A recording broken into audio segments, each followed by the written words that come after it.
Hey, everybody. Hey, Heather. Hey, Jim.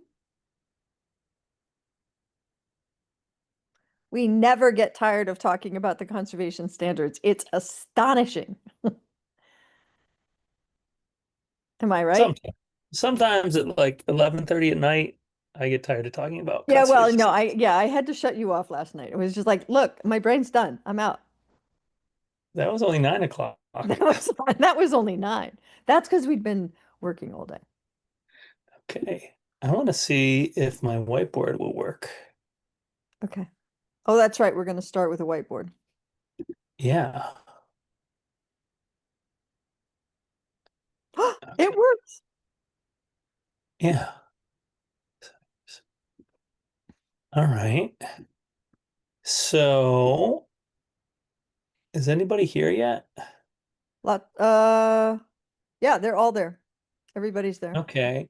It's anybody this is in the room. Just what happened? It just disappeared. It did. Why did it do that? I don't know. Try that again. Okay. Okay. Uh, We seem to have lost some people too in the room. Oh no, there they are. Okay, everybody should be there. what? I don't see anybody with their video on, but you can see it anyway. Yep. Okay. I wanted to invite people to um fill in the first four if they want to. Hey, Mar's here. Hello, Mar.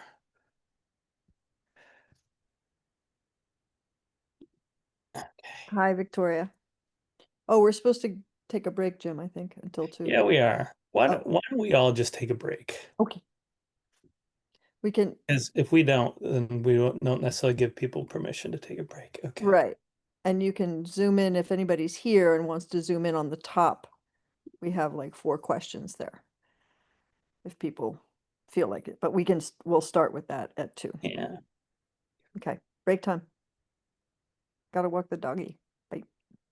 Okay. Okay. Thanks, Rooney.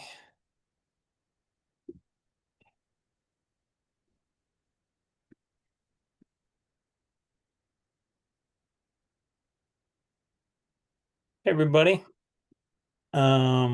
If you're just coming back from break, feel free. Everybody can see the whiteboard that I pulled up. And I think you should be able to zoom in on your own Yep. and can answer any of these questions. So we're curious about your experience with conservation standards, if you're teaching it, if you're not teaching it, what might be the barriers, and then just anything else you'd like us to know. So we're before time, so no hurry.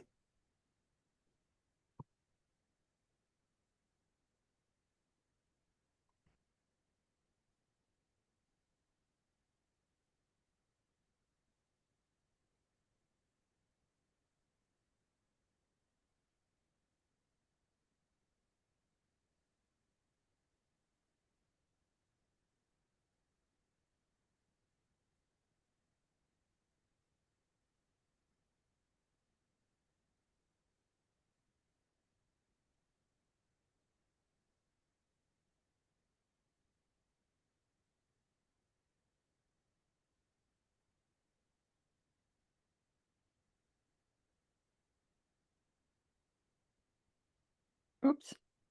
Wow. So can people still see the whiteboard when so it went away for me. I don't know why. But can other people still see it or not? Nope. This stinks. I Uh, I don't know how. I feel like I somehow did it. It said following paused rejoin, and I clicked to rejoin, and then that somehow disappeared it for everybody. So I don't know. I don't know why I would have the power to accidentally click on something. okay. I thought it That's like wasn't good to letting me know. interact with it. Like Yeah, I Because don't. I think that's something else because I can stop people from following me Yeah. there. So I think I didn't. it's the red X in the top. If you hit that, I think it'll go away. right. Absolutely, but I haven't hit that yet. So there's Well, something else lurking.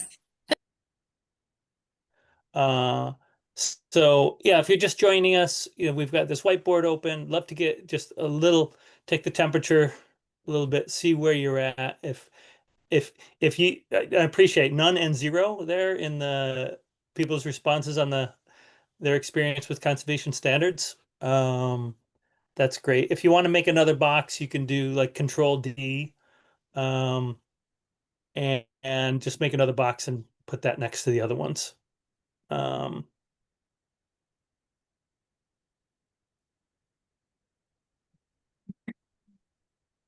oh wow, this is already so interesting. It really is. How are you teaching conservation standards now via podcast? Mhm. Okay. Who can I ask who put that in there?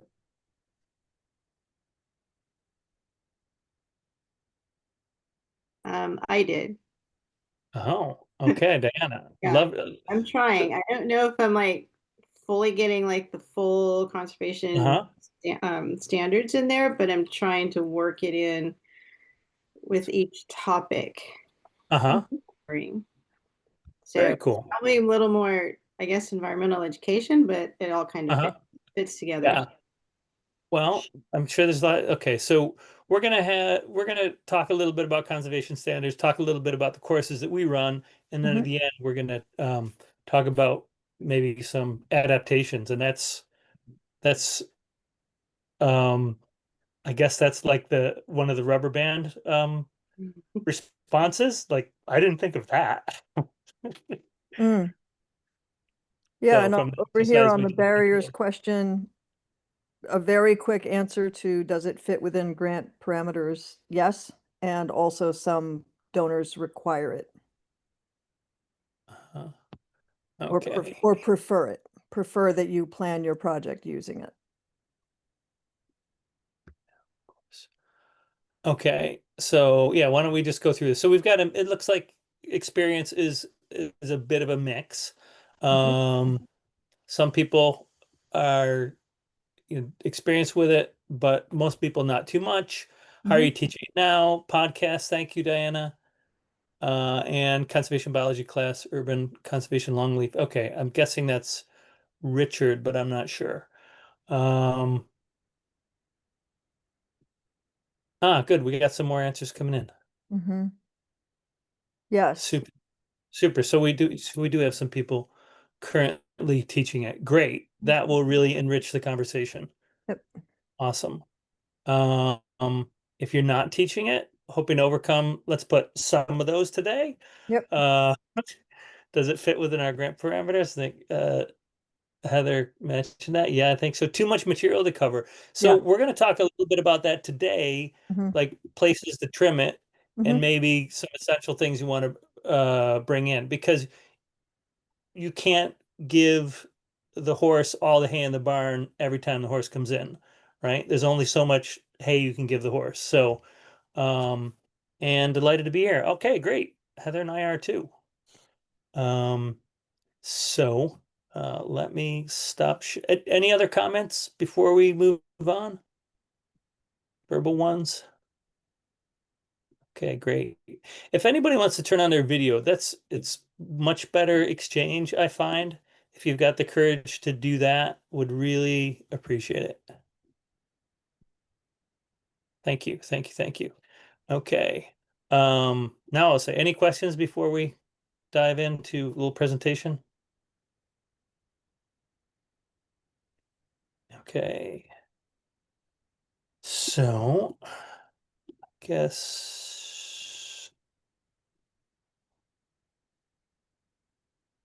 gotta make sure I got to the right spot in the presentation here. Mm. Yes. Skipping down. Okay. So you're gonna start this, right, Heather? Sure, but you were gonna load it, right? Yeah, I'll load it. And You're I just was gonna gonna have to blink ask. or something to Yeah, you're gonna have to actually ask me to. change the slide. Yeah, I guess. I don't know how else to do it. Presenter view. I was gonna blink like I Dream of Jeannie, for those of you that Yes. remember that show.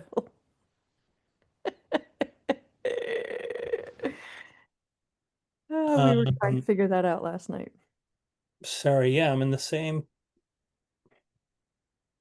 I don't know why it's not showing the page that I wanted to show. Okay, sorry, folks. Have you got it right there, Heather? I do. why don't you just do it? Okay.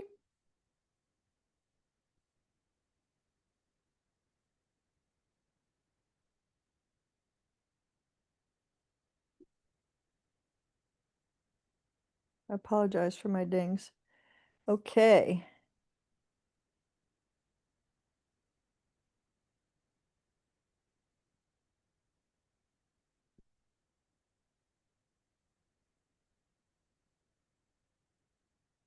Alrighty, can we all see that now? Yep, thanks. Wonderful. So we put our emails on there just in case you guys needed them, you know, when you go back and look at the YouTubes and stuff like that, if you don't have them already. Basically, we're going to go over very briefly what are the conservation standards, how they benefit different elements of the academic arena, what tools and support are available to you as educators, and how you can adapt to your own course or program, given some of the experiences that Jim and I have had doing just that. What are the conservation standards? Big question. So basically, this is the same definition that was given earlier in the intro. It's basically a widely adopted framework where the conservation organizations out there roughly 20 plus years ago were all out there writing proposals, doing work, and calling different things, that were the same thing. And they weren't really doing great at being able to track where they were doing conservation, the interventions that they were applying, and how to track how those interventions were having an impact. So the sort of major NGOs, major nonprofit conservation groups got together and decided to create a common framework to work with for project management, project planning and project management. It basically walks through a set of core steps, and your courses or what you bring to your students can really be modified according to what you don't have to teach them all of it. You can teach elements of it. You can also start a project at any point along this cycle. This conservation standards was created initially by this group of conservation organizations going around and looking at how do other professions do project management. And they adapted that project management cycle to the conservation profession. So we really start with identifying scopes and targets, looking at the overall situation of the conservation problem, looking at goals and strategies, identifying what we think the change will be if we go through and implement some strategies that we've identified. We implement and we monitor what we implement, we analyze it, we adapt it, we learn from it, and we share it. And that's the conservation standards in a nutshell. As we shared with you in the intro, this is being used all over the world. There are thousands of users all over the globe who are using this material in a variety of institutions, conservation NGOs, the state and national conservation agencies, professional courses, as well as in universities.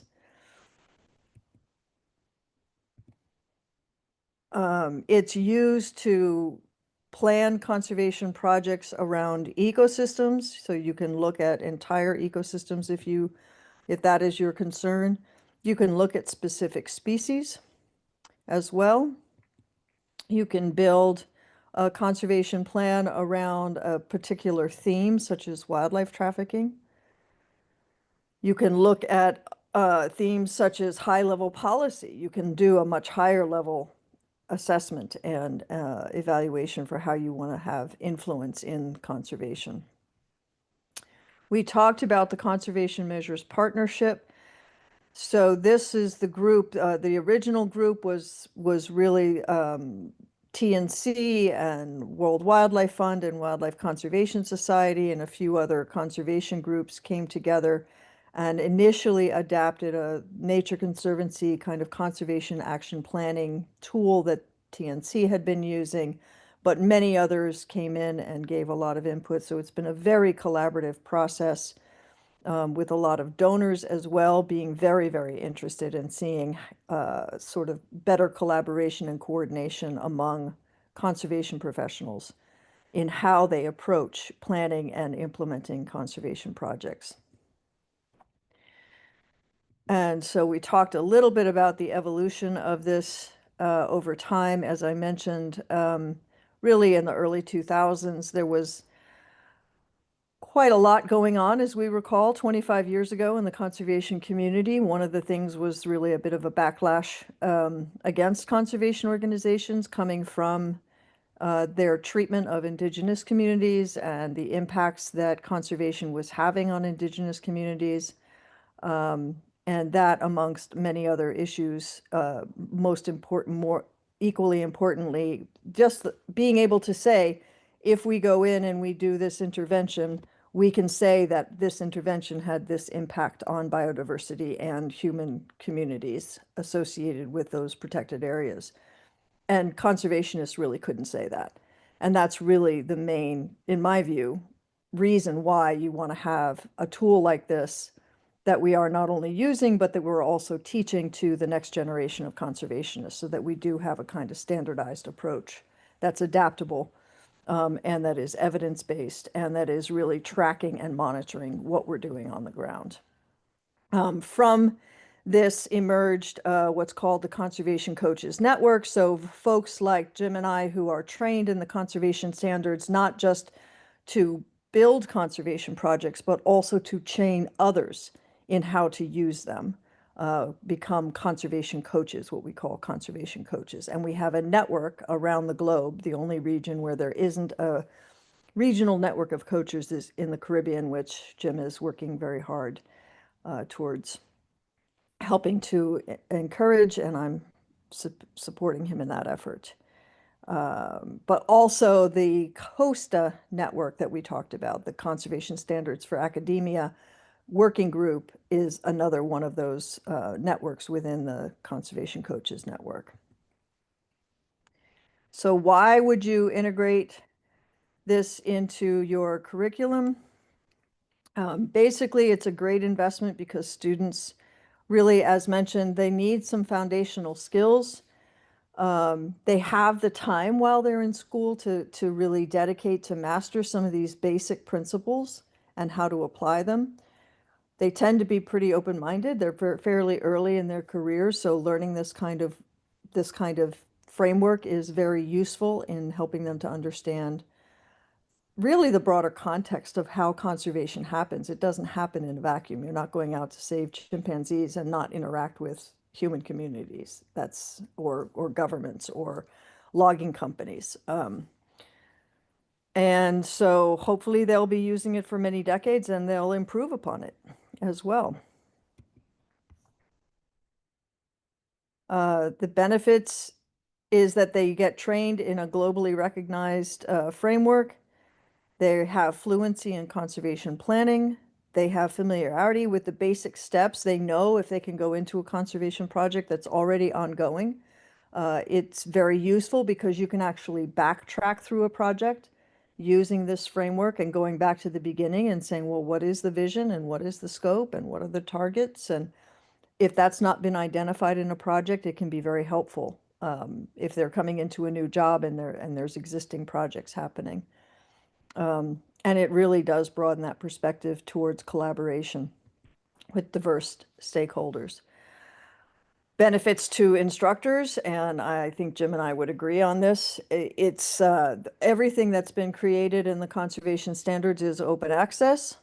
There's a library of teaching resources that's available. So there's already slide decks and there's videos and there's online resources, and there's obviously the COSTA team itself, lots of folks, lots of universities where this is being taught around the globe.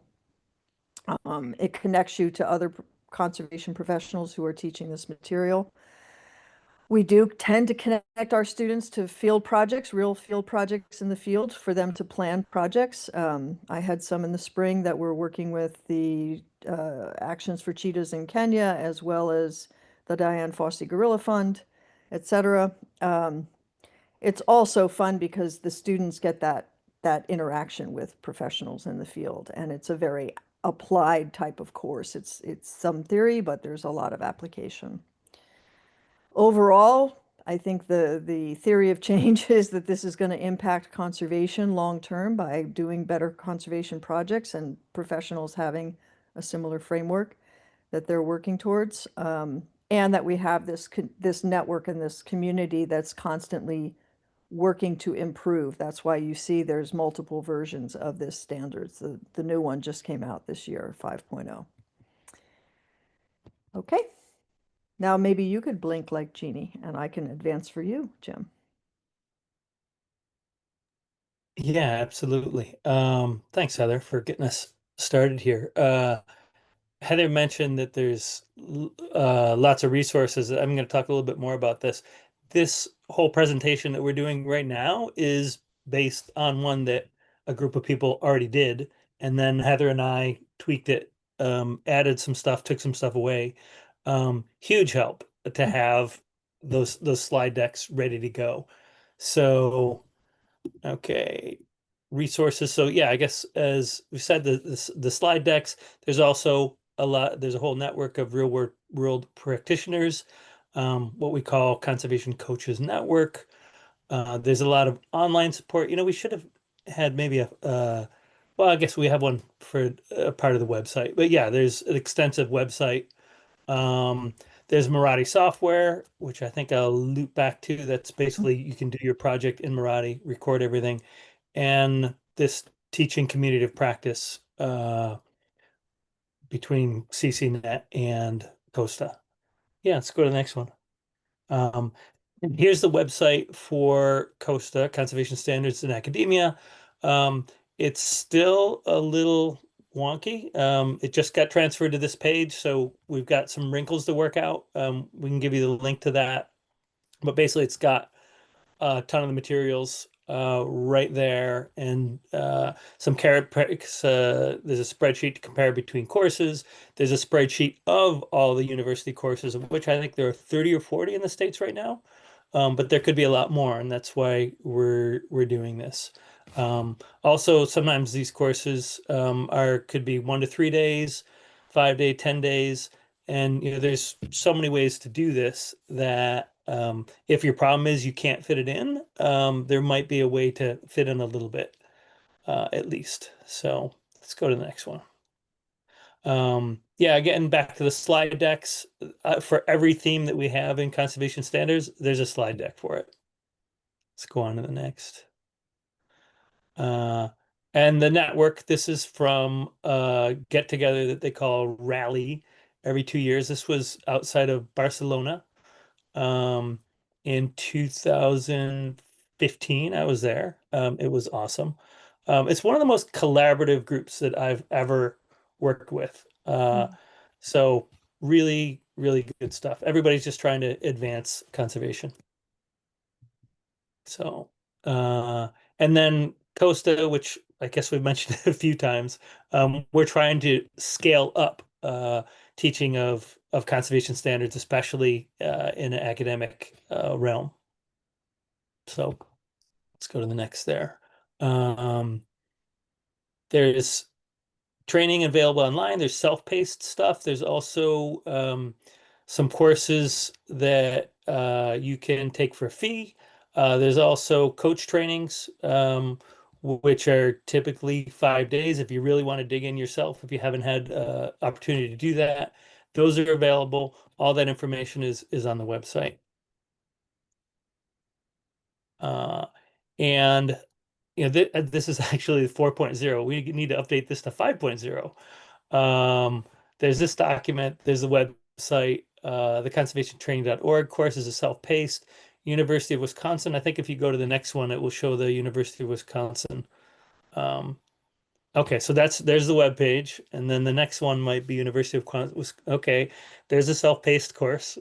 Maybe the next one is Wisconsin. There's a Wisconsin course on step 3 and 4. So there's generally 5 steps to the conservation standards. A lot of the courses focus just on the first 2, assessing and planning. Step 3, implementing, and Step 4, adapt, analyze and adapt. Haven't gotten that much attention. So University of Wisconsin went ahead and set up a course for that. And then there's an organization called FOS, Foundations to Success, which is a leader in conservation standards, in all things conservation standards. They've got a lot of materials, and so does WWF. Let's go to the next. So Marathi software, we should add a graphic on this. Maybe we'll do that next time. It's this great software that basically you can take everything that you harvest from your sticky notes on the walls and all your good thinking and put it into Marathi. Your situation analysis, your theory of change. You can capture that all in Marathi. And with Marathi Share, you can share that with anybody else, with anybody who has a internet connection. YouTube, there's tons of tutorial videos, and with Marathi, the YouTube channel, there's a YouTube channel for Marathi. There's also one for Conservation Measures Partnership. And then there's desktop and online versions of Marathi. If you don't have good internet connectivity, then you can just use it on your desktop. So on to the next. Okay, do you want to just play that? I can try. So this is kind of a testimonial on how awesome Conservation Standards is from Bush Heritage, an organization that does a ton of work with conservation standards. I don't hear anything, so. You don't? No. I'm Rebecca Spindler. I'm the Executive Manager for Science and Conservation at Bush Heritage Australia. We own about 1.24 million hectares of land around Australia, and we work with our Aboriginal partners working on their land, Indigenous protected areas for another 10 million hectares around Australia. And we work with agriculturalists and various other partners around the country to bring the total land that we have influence over to about 11.3 million hectares. That land is represented by the vast majority of habitat types. So it's grassland, wetland, forest, rangeland, and even sea country with our Aboriginal partners. What excites me about working for Bush Heritage is the absolute solution-oriented approach, the way we understand what is important, what are the threats to those things, and how we go about mitigating those threats and really building value in what is important, the fundamental biodiversity and ecosystem function and structure of all of the different habitat types where we work in Australia. The conservation standards have been absolutely fundamental in helping guide that. So by defining what's important first, and for our reserves, we do that, and we do that wherever possible in collaboration with our traditional owners. Bush Heritage recognises that as you stand on Australian soil, you're standing on Aboriginal land. So wherever possible, when we're trying to define for ourselves, our own reserves, what's important, we bring our traditional owners into that conversation so that we can gain the best that we can from their knowledge and their aspirations for what we do on that country. This has been a fundamental framing, I think, for a lot of our collaborative discussions as we go through working with NGOs and government and universities of how best to prioritise land for conservation and how best to manage that land. The conservation standards, by helping us be really clear and making visible what is material to us, has put back the focus on the function of biodiversity, the structure of biodiversity, and the value of biodiversity writ large, rather than just focusing very much on the threats. It's also helped us build a much more consistent approach, really, across all of our reserves, with our partners as well, wherever they want to take up that structure so that we're all talking the same language. We understand what it is that we're working towards, we understand how to measure it. And one of the things that I think we're working towards is building that understanding of right way science and how each of us can monitor those things that are important using a blend of both traditional knowledge and Western knowledge. There are lots of things that are common across our Indigenous protected areas where we work and our reserves. And if we can use that blended approach to understand what healthy country really looks like, then that's going to be fundamental. And it's the conservation standards that have given us that framework.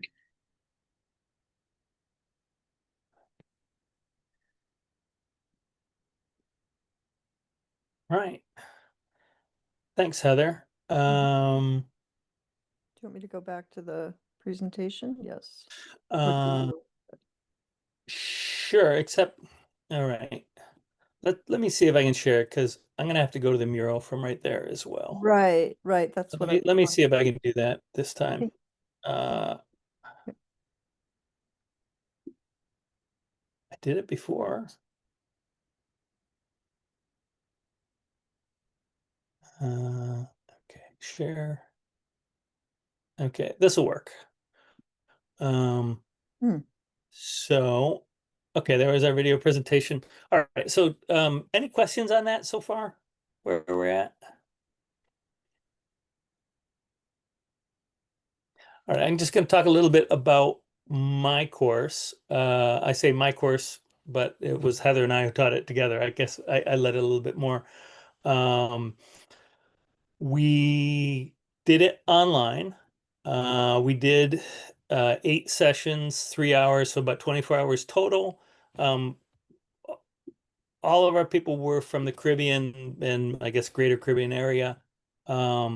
We had participants bring their own case studies and work in breakout groups of 4 to 6 people. We didn't have any exams, but we just had like little fun test your knowledge exercises that were kind of challenging.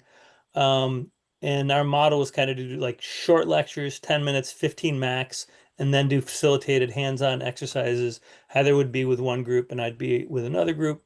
And then we'd come back together in plenary and look at each other's results of the exercises. So we probably spent 80% on steps 1 and 2, the assess the situation and planning, and just gave a brief overview of steps 3 to 5, the later steps. And we also worked on a personal capacity building plan using conservation standards, principles, and practices. I'm not going to dig into that today, but just to say it's there and you can use conservation standards for other stuff besides just conservation standard, just conservation. So, okay. The steps that we went through, basically, the way you would usually do it is do it with a lot of sticky notes. Mhm. And get everybody's ideas out there. Because what we're trying to do is get everybody's best thinking and make it explicit. So we've got it written down and it makes it a lot easier to track ideas. This is from a workshop I did in the Dominican Republic earlier this year. This is my favorite way to do it. It's very interactive and it's very efficient because you've got 6 people and you've got 7 conversations going on. So it's just fun. But what we ended up doing is doing it in mural for the most part. So let me just show you the mural that I use. And I have Quinn Shirtlift to thank. He's a colleague, friend of mine, who came up with the idea for this template. And then I adapted it and adopted it with Heather's help. So these are some of the steps of conservation standards. So you want to get your team together, who you need to work with, who all the players, all the agents or interested parties, what have you, your scope, what the focus of your work is, your vision, what you really want things to look like when you're done or 50 years from now. So we just put this all in here and we work on it collaboratively.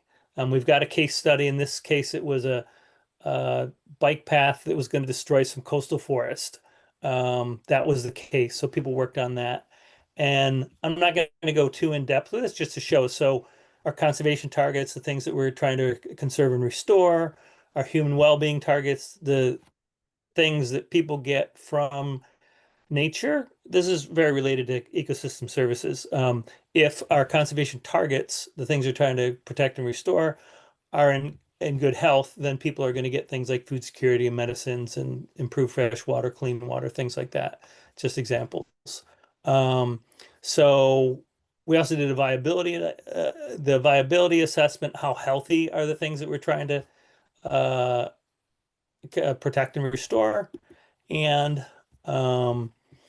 identified the threats. Actually, they're come out here in our situation analysis.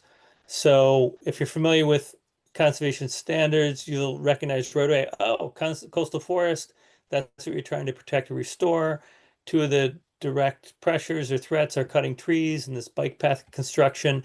And then to the left, you've got all the drivers. Like, why do you have this bike path construction that's going to negatively affect the coastal forest? So we can map that all out in Mural, and it's surprisingly good how good it is.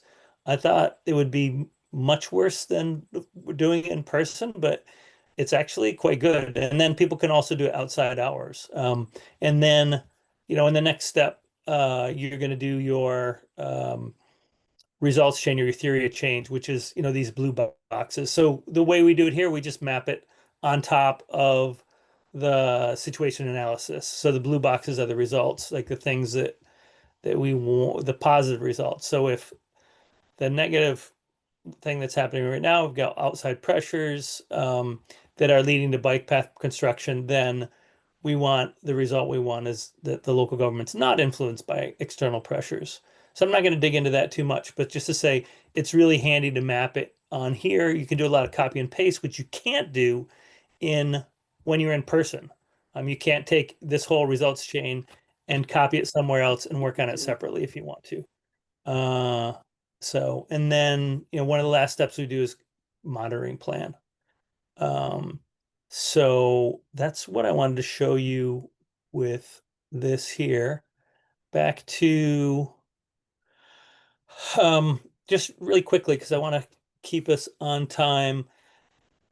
You could modify this in many, many ways. If you wanted to make it more rigorous, closer to what Heather does with academic courses that are for credit, with projects, you could add more readings, you could add more discussion, you could have, quizzes that had points, anything that you do with a regular course. Basically, if you wanted to have it quicker, trim things down, well, you'd probably, like anything, give people more examples that have already been done. You're losing something there with the learning process of actually going through it. So a little bit less hands-on work, but not everything is super important to do.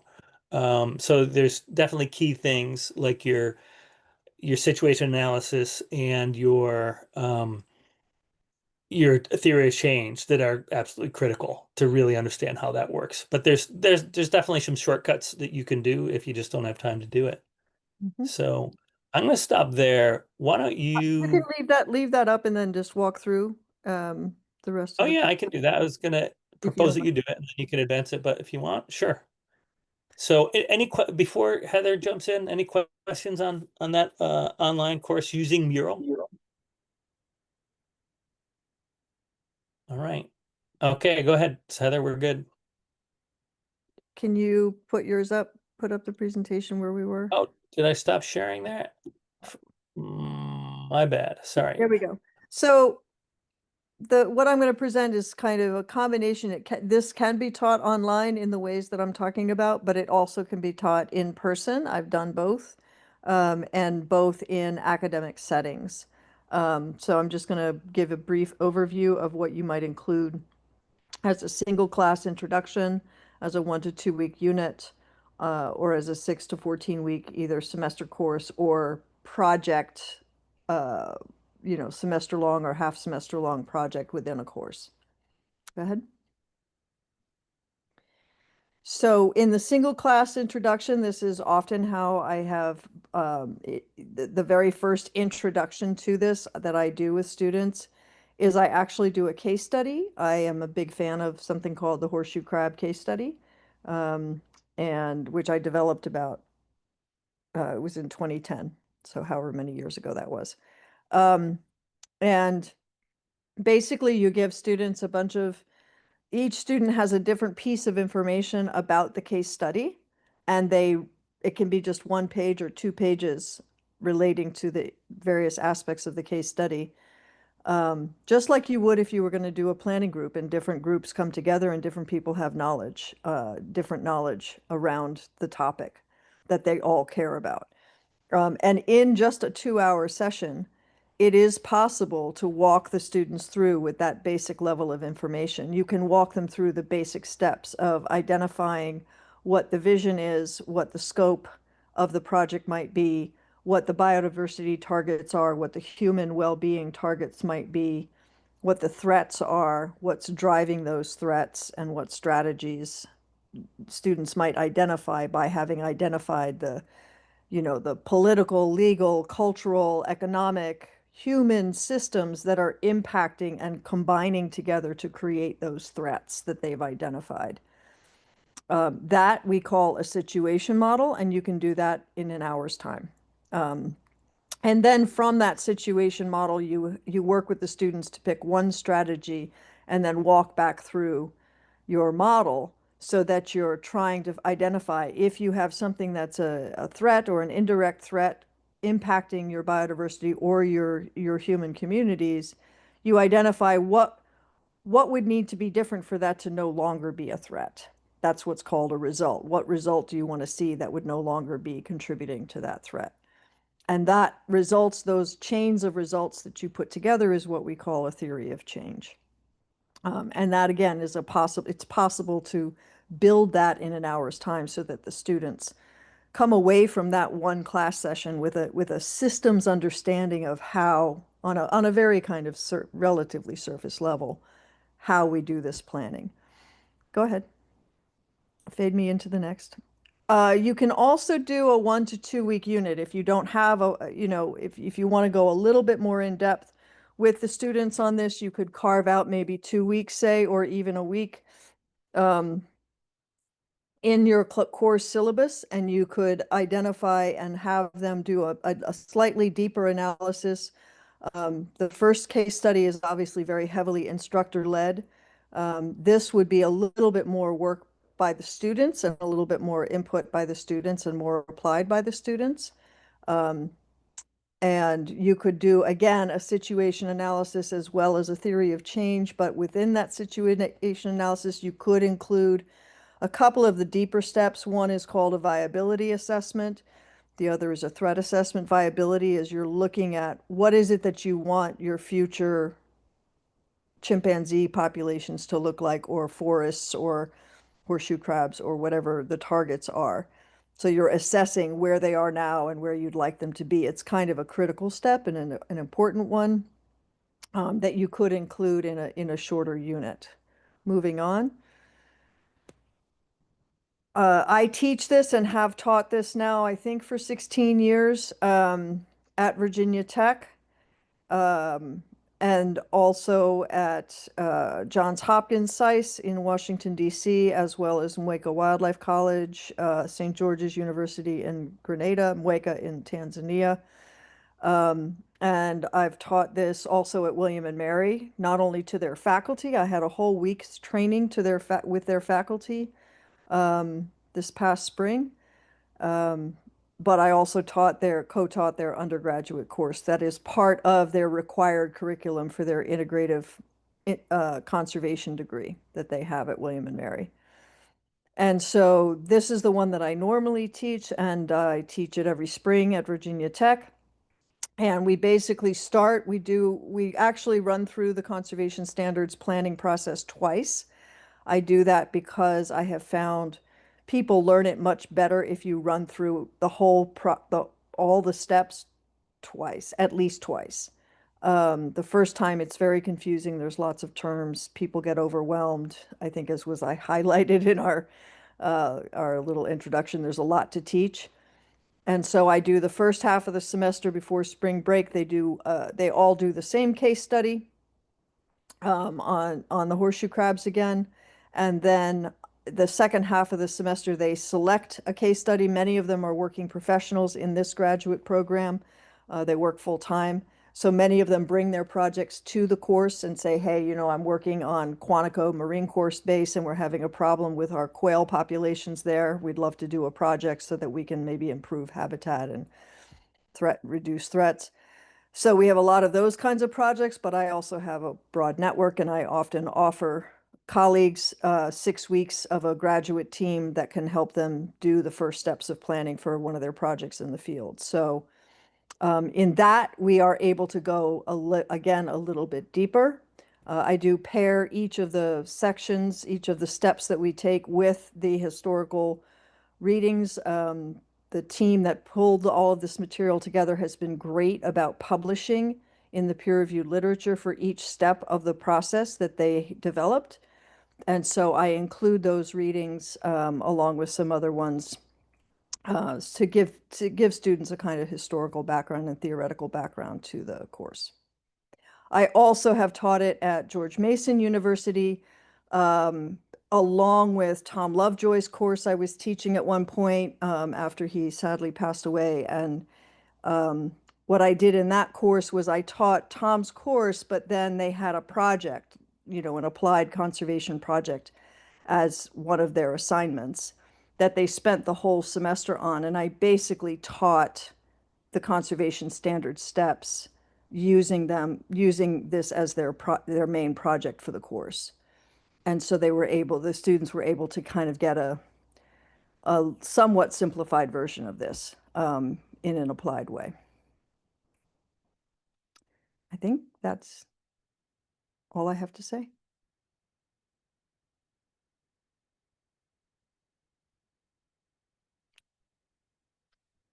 Ta-da! You're on mute, Jim. Yeah, that's good. Good to It know. never happens. That never happens. Never happened to me before. Never. Not once. All right. So now we go back to the mural board, unless anybody has any questions at this point on, Well, both. or both.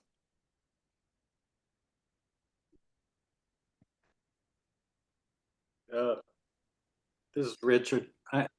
Can you give examples of other sort of case studies other than the horseshoe crab?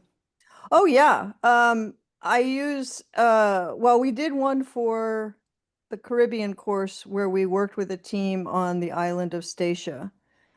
So we have sort of basic elements, and you can develop any case study you want. There are elements to it that you want to have an ecological component to it. You want to have an understanding of the sort of human systems, economics, policies, cultures, histories.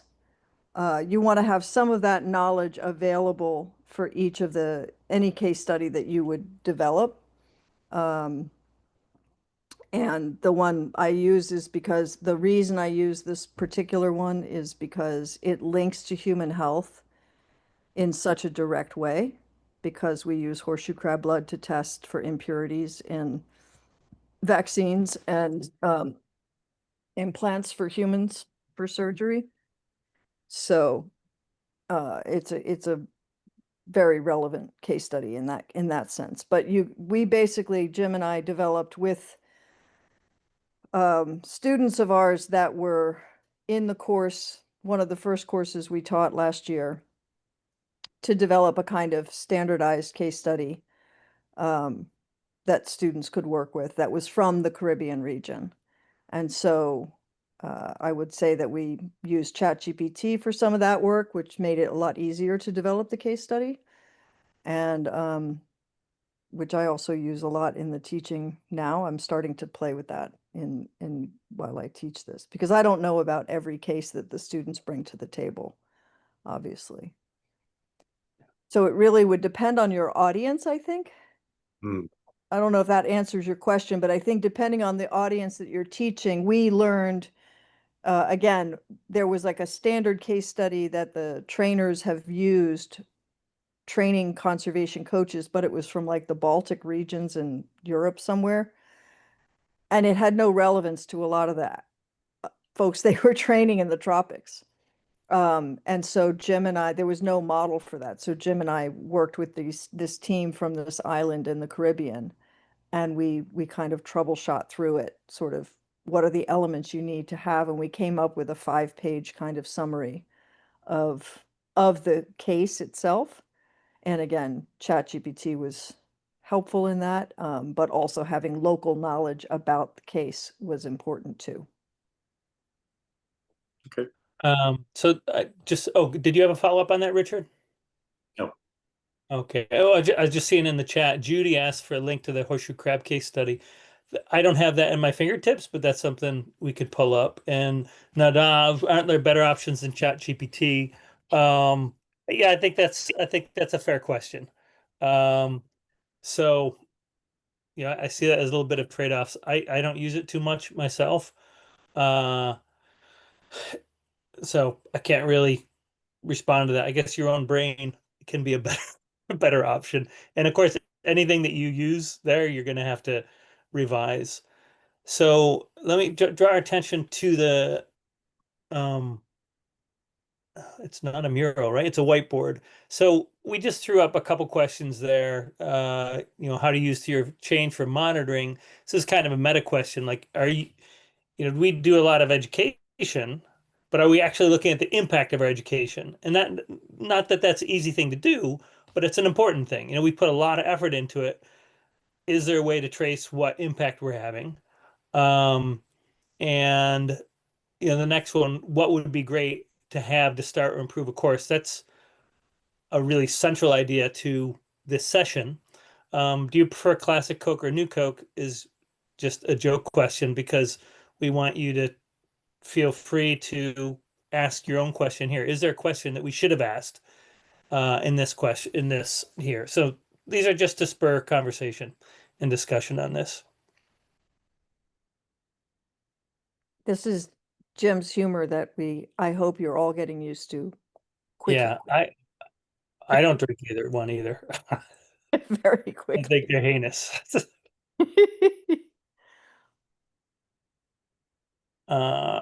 So Richard, you do teach some conservation standards in your course? No. I mean, I've heard of them, and I've had some people in conservation that are not in academia really shocked that I don't know more about conservation standards. Okay. Yeah. So, I'm thinking about how I can maybe do the 1 hour or 2 hour things in my intro course, or maybe have a full course for graduate students on conservation standards. Mm-hmm. Yeah, and that's the thing. I know Heather did a course. Was that the one you did at William and Mary, where you did it remotely, but you teamed up with a professor there? There's the head of the Institute for Integrative Conservation at William and Mary. We taught live twice a week. And I was on a Zoom. So I was in the room, I was live, I was giving presentations, I was meeting with students and giving feedback and that kind of thing. So it was taught live, just like you would teach any class on campus. But I was here in DC and they were in Williamsburg. Okay. And then I went down, I think we had 2 Saturdays when they were doing the between situation analysis to theory of change. That's a pretty tricky switch. So I would drive down and we would have like a Saturday session in person for a few hours so that I could be there and help them more directly. I just Sorry. 1 second, Victoria. Let me just mention this. I just dropped a link in conservationtraining.org. It's a TNC platform, and there's a collaboration between TNC and Foundations of Success. You might have to click around a little bit, but there's one for project management, and the readings on that are terrific from Foundations of Success.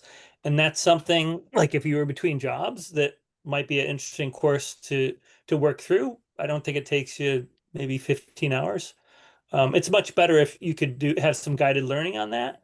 But it's a good course for what it is. So yeah, Victoria, you had a comment or a question?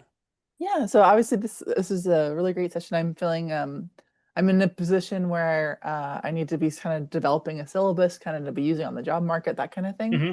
And so I think this was feeling really inspired by this session, thinking of like, oh, this would be a great anchor point for a syllabus around conservation.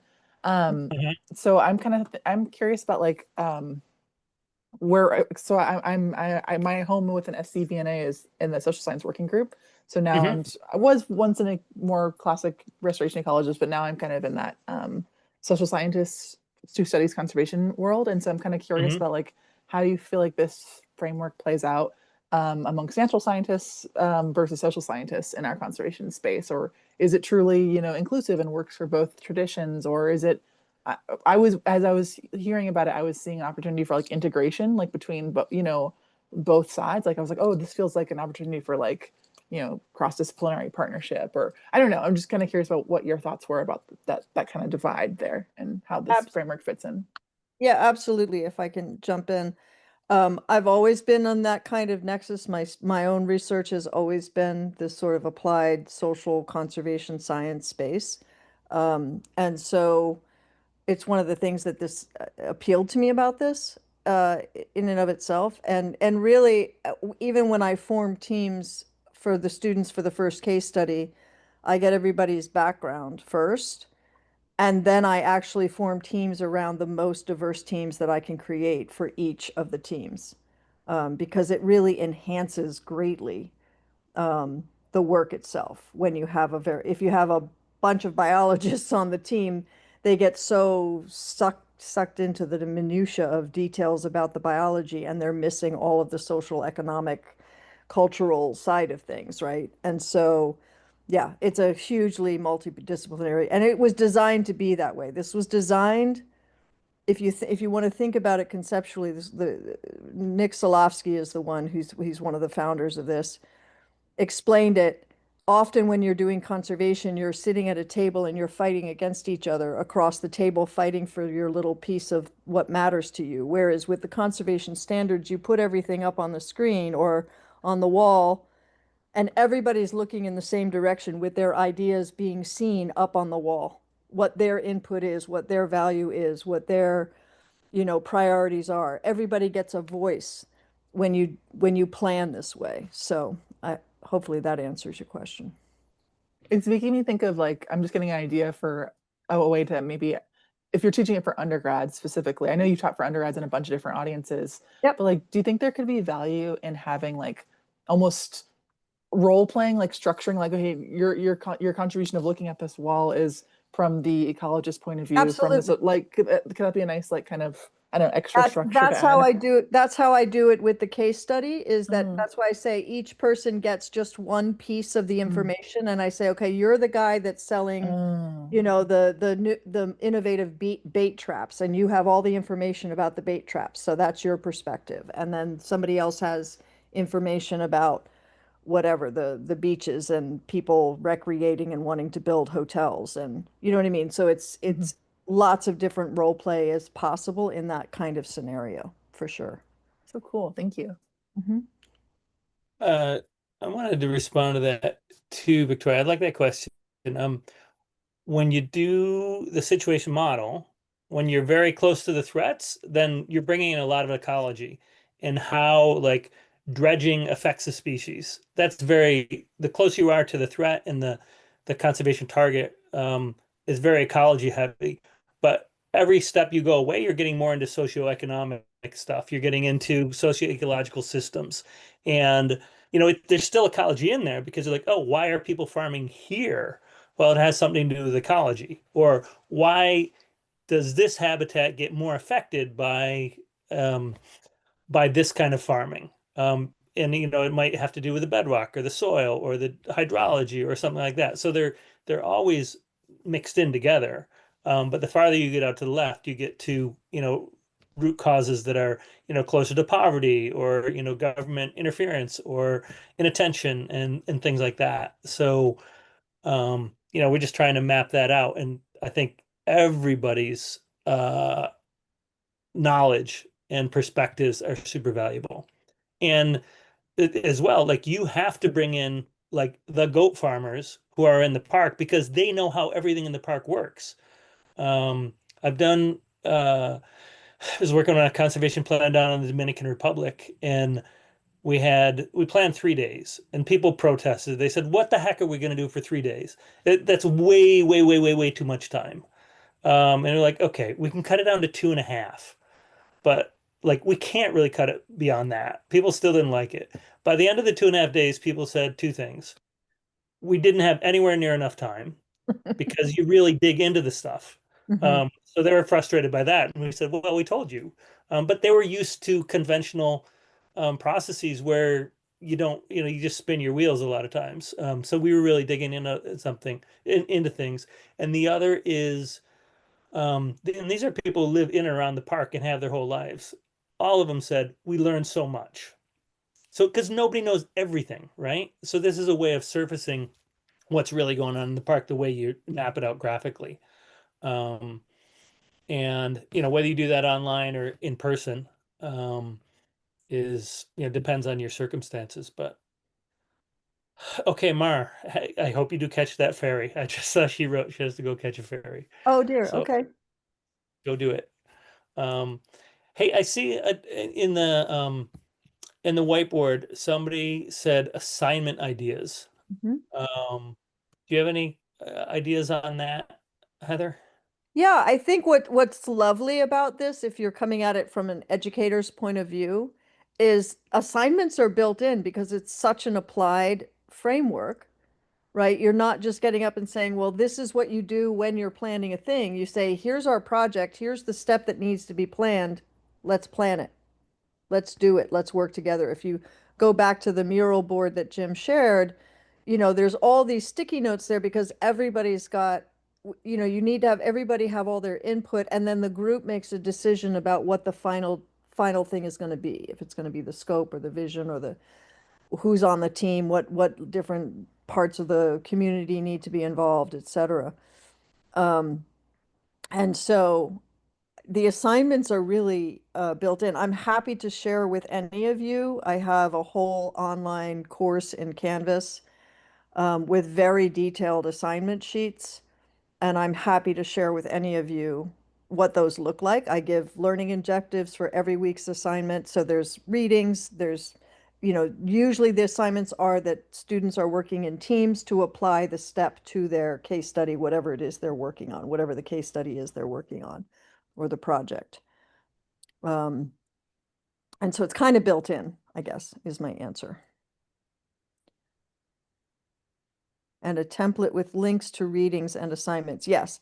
I mean, I can share with you, where did I do this? I thought I did this where I put them all into one. But anyway, I can easily share. I'm happy to share everything I do. I've been building this Virginia Tech course for all these years. So we've been teaching it online since 2014. I've been teaching it in the classroom there since 2010. We may just have about a minute left. Judy, I see you just came on video. Is that because you have a question or comment, I hope? No, I was just going to say I've really enjoyed this, and you guys have so much experience. This is fantastic, and you're willing to share everything.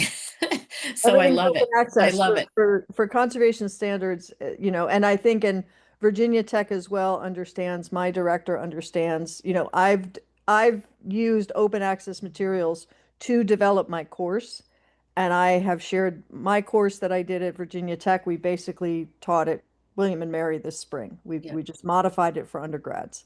And I'm happy to share, and my director knows that I want to share it with everybody. I don't feel proprietary about it. Thank you both. Really, really great session.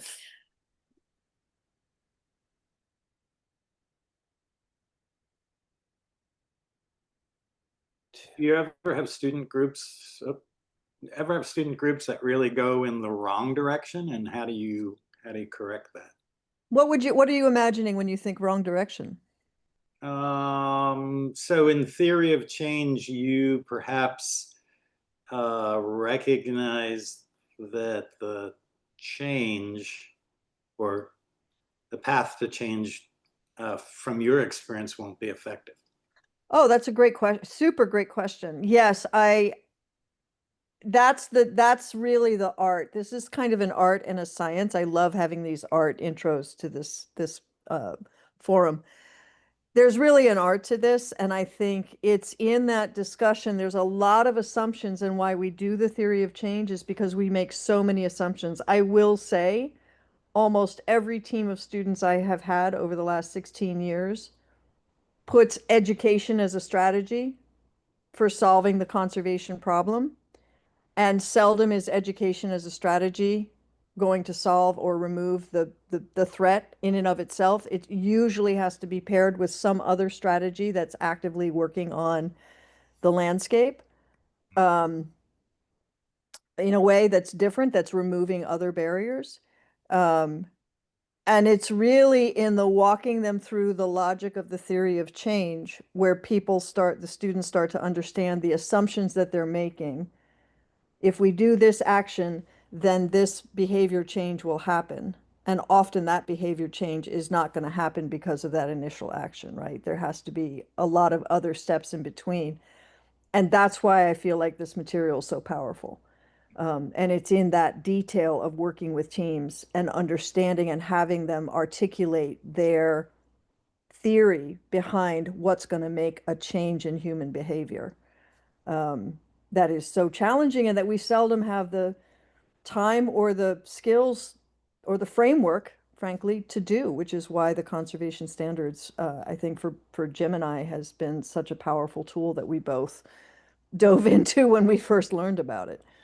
Them. Yeah, let me follow up too, Richard. I remember yesterday you gave an example of salt marsh restoration that you said was not as effective as it should be. And so what you need is a process that bakes the monitoring right in and says, these are the goals the restoration goals that we're going for. This is what we want for the Spartina. This is what we want for the salt marsh sparrow. This is what we want for, processes, the tidal flooding and stuff like that. And then, you're monitoring that all the way through and saying, hey, are we doing the right thing? Are we doing the right thing well? And are we having an impact? So that's what conservation standards really brings to conservation projects and programs.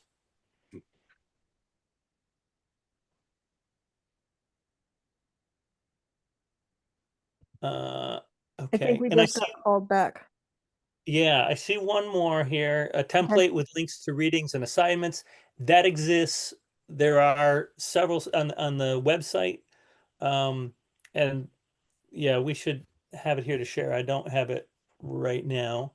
But after the session, we'll be able to share that. There's on the website, there are links to people's syllabi for University of Wisconsin, and Heather's got some of hers up there. And I'm glad to share the online template that I've got in Mural. That's easy.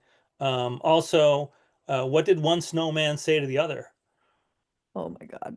Do you smell carrots? That was in there too, and I want to just call attention to that. Thank you very much for the Thank dad you for joke. sharing, Jim. Thank you. All right. All right, So thanks, I guess we'll guys. go back. Hey, thanks everybody. Thanks for Yeah. your questions. Please get in touch with us if you have follow-up questions and thank you, Victoria, for being inspired. I feel like we reached our objectives if one person was inspired. All right. Hey. So let's all meet back in plenary. Fantastic. Thank you.